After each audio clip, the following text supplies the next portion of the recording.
Hey, what's up everyone? So I got an interesting article to read today, and if any of you have ever played Cyberpunk 2077, then you probably know that its release was less than spectacular, but it seems like just under a year of releasing, it might finally get to a playable state, or at least a good state, from some of the news that's come out recently from CD Projekt Red. Now, basically, just a quick synopsis is that a lot of the modders who have kind of made the game actually playable are now getting hired by CD Projekt Red to do a lot of the maintenance and fix a lot of the problems with the game officially. So that's fantastic. And I have an article here from Kotaku that goes over that. So we're going to go ahead and get into that article. But if you find this kind of content interesting, please leave a like on the video and consider subscribing for more stuff like this in the future. But yeah, let's go ahead and get into the article here. So it starts off, Kickass Cyberpunk 2077 modders become CD Projekt Red devs.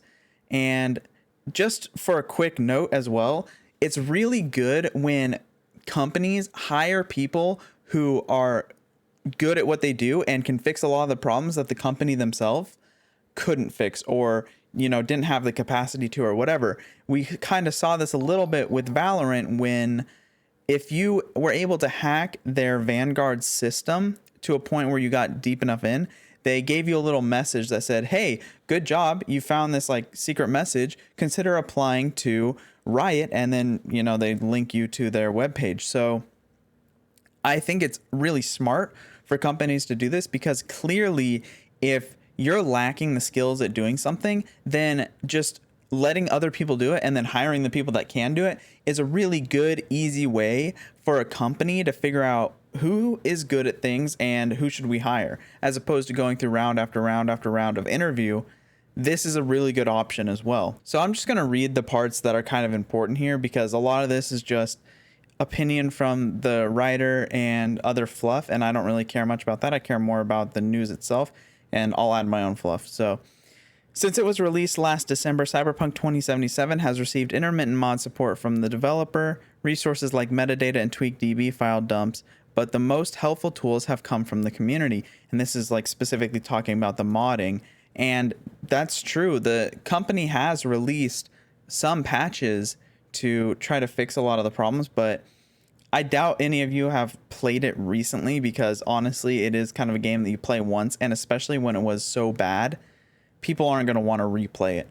But they have made a lot of improvements to the performance and to some of the things that people complained about. But some things, for example, the spawning of police has still seen a lot of negative kind of reviews and negative opinions about it. So a lot of the community has kind of been able to fix a lot of those issues that the devs have not done yet. And the modders who will officially join CD Projekt Red are Trade Rain, Nightmaria, Blumster, and R Fuzzo. And I apologize if I mispronounced your handle, but these are the main people who have been modding for the game, and they are the ones that CD Projekt Red has decided to bring on as part of their dev team to help fix a lot of these problems. They are best known as the folks behind Woven Kit, an open source tool that allows modders to modify CD Projekt Red's greatest hits, Cyberpunk 2077 and The Witcher 3 Wild Hunt.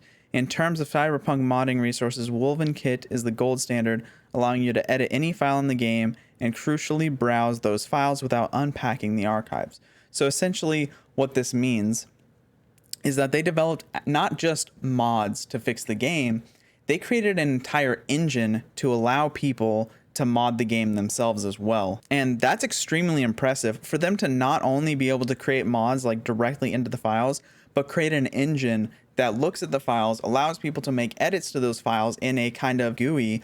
That's a really hard thing to do. That's not something just any developer could kind of produce. So these people are clearly skilled, not just in the game and understanding how the files work, but also in programming in general, with the ability to create an entire engine like this. That is an incredible feat. And so you can really see why CD Projekt Red decided that these were the people good enough to hire on and fix some of their problems. And there's going to be a quote here that talks about some of the problems that they were hired on to fix, and their major problems. So we will be working on various projects related to Cyberpunk 2077 backend and the game's modding support. Trade Rain wrote in an announcement on Cyberpunk 2077's modding community Discord. We are really excited for this, and we really hope we can help to bring Cyberpunk 2077 to the next level. So they're going to be working on backend stuff as well as modding support. So where they built this engine to kind of work with the game as it stands, they're now going to be able to make changes that allow for easier modding and potentially implementing mods themselves in an official capacity because of the work they're doing here, but also fixing some of the backend things. And if you're unfamiliar with programming or computer science in a general sense, what they mean by backend is pretty much anything that runs on the system that you are, as a user, not interacting with or changing yourself. Now, normally, this would refer specifically to things that run on the server. My initial impression is that they're going to be under control and fixing some of online stability issues. But I don't necessarily think that what these modders are going to be doing is working on the actual backend, as in the server side of things. What I actually think they're going to be working on is the backend on the actual client side executable. So that could be things like systems in the game that run on your computer. They don't run on the CD Projekt Red server. They run on your computer, but they're just unseen to you. So that could be like the cop spawning thing. That could be something that they're working on, or it could be the weather engine, or it could be something like the traffic engine. Any of these things that run in the background that you as a player don't directly interact with, that is something that they could be working on. So it could either be backend things as in server things, but based on the idea that Cyberpunk 2077 isn't much of an online game, I'm guessing that they're more working on things in the client executable that work kind of off to the side of the user and that the user doesn't really see. So that's probably what they're going to be working on. Also based on the experience that they have with modding, that would make more sense to me, is that they are working on things that the user doesn't directly get involved, that the user doesn't directly see, but that make a huge impact on the playability of the game and what actually happens in the game. So that's my opinion on that. So I'll apologize if I absolutely butcher these names, but I'm the worst when it comes to pronunciation. So Trade and Nymeria, whose respective real names are Humbalco Bence and Kote Akos, co-founded and currently operate Yigsoft, a Budapest-based custom development studio. According to Bence, the crew of modders will join CD Projekt Red under Yigsoft. Bence told Kotaku via email that company will remain operationally separate and will maintain its Budapest headquarters. So what's happening here is basically CD Projekt Red is more or less absorbing their studio that they've created in Budapest. But being operationally separate means that CD Projekt Red is going to have little to no impact on the decisions and operating principles that this company itself uses. Basically, it seems like CD Projekt Red is mostly just concerned with funding these people in their endeavors to improve the game and then putting that in the game in an official sense. So it seems like, so to the public, it looks like CD Projekt Red made these changes to these people at Yigsoft. They get to get paid more than what they're getting paid now, and they get to officially work with a company, which is going to look good for their record. So it's kind of a win-win for everyone, especially the end user who now gets to play a better game and doesn't necessarily have to install mods, but with better mod support like that they're working on, it is going to be easier for them to if they want to. So I think this is actually like a win-win-win for literally every single person involved. I hope that CD Projekt Red will continue to support these people and not become too integrated into this company's operations, because as we've seen, this company is able to do everything that they need to on their own, and CD Projekt Red is doing their own thing. And while CD Projekt Red, for the most part, has been very good to its employees, there have been issues such as the insane kind of crunch hours that people had to do during the during the Cyberpunk 2077 production. So by keeping them separate, we can guarantee that at least the people here will maintain the work standard that they had before, and they get to keep their company. Basically, they get to keep their entire company. They get to keep everything that they own. They get to keep everything that they created.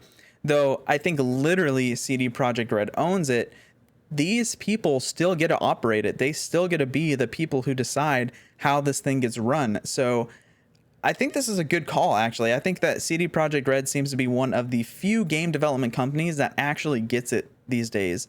They did release a poor game, but the way that they're going about this acquisition is incredibly intelligent, and I think it's really, really good for everybody involved. So this is very promising. We even have a quote here that says, "It has been a long time dream of ours to work for CD Projekt Red, so it's a dream come true," Benz told Kotaku. So that's even more of a huge positive. These people want to work for CD Projekt Red. They want to make games, or they want to develop games in any sense. And in this case, it's modding and back-end support. So the fact that they get to do that and live out their dream just because they were really good at modding this one game is incredible. I hope more companies can kind of offer this kind of thing. Like if you look at other games that have heavy modding, such as Civilization, the company doesn't fix anything that people find wrong with the game. They don't really hire people from those modding communities either. They kind of just produce their game and it lives or dies. They don't really care much about fixing it after it's released, though they do release patches every once in a while. It seems like CD Projekt Red actually cares about its product and actually cares about the community, and it wants to promote the people who actually make their product better. I think that's amazing. We are working with Yegsoft on the development of Cyberpunk 2077 modding tools. The modding community has always been very important to us, and we are happy to be working with them side by side on further expanding the tools which are available to modders, a representative for CD Projekt Red told Kotaku in a statement. I think that this signifies to me that this relationship could possibly end once this is resolved, but it could also mean that these people are offered a position it could also mean that these people are offered a position at CD Projekt Red. It could also mean a full acquisition of Yegsoft. I think all of those situations are okay. Obviously, if this relationship ends after everything's kind of resolved here, then that means that these people no longer get to work for CD Projekt Red, but it also means that they now have a major company who has worked with them in the past and their company, and it means that they now get to leverage that for other companies as well, which would be fantastic for them. If CD Projekt Red ends up acquiring the company wholesale, then that's also good, though I think that's not necessarily as good, because then these people kind of lose their company that they've built up, though I don't know if they would necessarily be opposed to that. It'd probably come with a huge payout, and they would probably still get to work with CD Projekt Red in some capacity, which I'm sure that they would also be happy with. And if they keep a similar relationship where they get to run their company as it is and they still get to work with CD Projekt Red, I think that would also be fantastic. So I think that the options here are pretty great, and I trust that CD Projekt Red will kind of do right by these developers, considering that they have really made their game playable, which really wasn't on release. And I think that this is a really good situation. So that being said, let me know what you guys think about this acquisition, I guess you would call it, in the comments below. Let me know how you would feel if you were a developer and the company that you were making mods for brought you into their team to continue to produce mods in an official capacity and work on the actual back end of the game. And tell me if you have played Cyberpunk recently, or if you played it at the beginning and you kind of thought it was bad and never picked it up again. I played it at the beginning, thought it was bad, never played it again. That's where I'm at with the game, though I know that there are at least a decent number of people who still play the game, so much so that a company modding the game was able to be developed. So that's actually really great. I love stories like this. It's not often, it seems like, these days that I get to talk about positive things that happen in the gaming community, but this is one of those rare instances where a lot of good things happened for a couple of individuals who then helped a company. And I think that's fantastic. So if you liked my analysis, please leave a like on the video and consider subscribing. I do a lot of article reviews like this, and it would mean a lot to me. I'm going for 100 subscribers right now. I'm pretty close. I'm at 77, so that would be fantastic. But that's pretty much all for the video. Thank you so much for watching. Peace.